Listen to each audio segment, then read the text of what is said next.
ناظرین، اس ویڈیو میں حجر اسود کی واپسی کا قصہ بیان کیا جا رہا ہے۔ جب بحرین کا حاکم حجر اسود کو اتار کر لے گیا تو کیا ہوا؟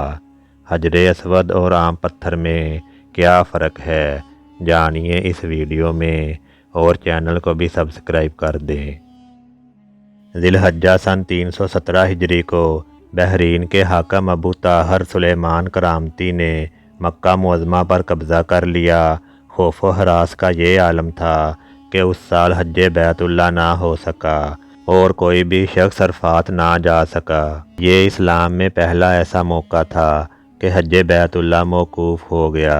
اسی ابو طاہر کرامتی نے حجر اسود کو بیت اللہ سے نکالا اور اپنے ساتھ بحرین لے گیا۔ پھر بنو عباس کے خلیفہ نے ابو طاہر کے ساتھ معاہدہ کرنے کا فیصلہ کیا اور 30,000 دینار دیے اور حجر اسود خانہ کعبہ کو واپس کیا گیا۔ یہ واپسی سن 339 ہجری کو ہوئی۔ گویا 22 سال تک خانہ کعبہ حجر اسود سے خالی رہا۔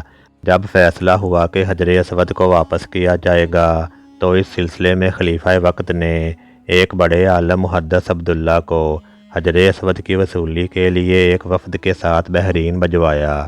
یہ واقعہ علامہ سیوطی کی روایت سے اس طرح نقل کیا گیا ہے کہ جب شیخ عبداللہ بحرین پہنچے تو بحرین کے حاکم نے ایک تقریب کا اہتمام کیا جہاں حجر اسود کو ان کے حوالے کیا جانا تھا۔ اب انہوں نے ایک پتھر جو خوشبودار تھا خوبصورت غلاف سے نکالا کہ یہ حجر اسود ہے، اسے لے جائیں۔ محدث عبداللہ نے فرمایا کہ حجر اسود میں 2 نشانیاں ہیں، اگر اس میں یہ نشانیاں پائی جائیں تو یہ حجر اسود ہوگا، ورنہ نہیں۔ ایک تو یہ ہے کہ یہ ڈوبتا نہیں ہے، دوسری یہ کہ آگ میں بھی گرم نہیں ہوتا۔ چنانچہ اس پتھر کو جب پانی میں ڈالا گیا تو ڈوب گیا، پھر اسے آگ میں ڈالا گیا تو سخت گرم ہو گیا، یہاں تک کہ پھٹ گیا۔ محدث عبداللہ نے فرمایا کہ یہ ہمارا حجر اسود نہیں۔ پھر دوسرا پتھر لایا گیا تو اس کے ساتھ بھی یہی عمل ہوا اور وہ پانی میں ڈوب گیا اور آگ پر گرم ہو گیا۔ فرمایا کہ ہم اصل حجر اسود ہی لیں گے۔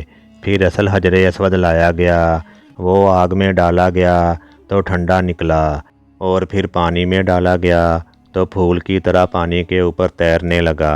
محدث عبداللہ نے فرمایا یہی ہمارا حجر اسود ہے اور یہی خانہ کعبہ کی زینت ہے اور یہی جنت والا پتھر ہے۔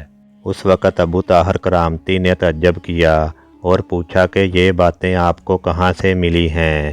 محدث عبداللہ نے فرمایا کہ یہ باتیں ہمیں جناب رسول اللہ صلی اللہ علیہ وسلم سے ملی ہیں کہ حجر اسود پانی میں ڈوبے گا نہیں اور آگ میں گرم نہیں ہوگا۔ ابو طاہر نے کہا کہ یہ دین روایات سے بڑا مضبوط ہے۔ جب حجر اسود مسلمانوں کو مل گیا تو اسے ایک کمزور اونٹنی پر لادا گیا جس نے تیز رفتاری کے ساتھ اسے خانہ کعبہ پہنچایا۔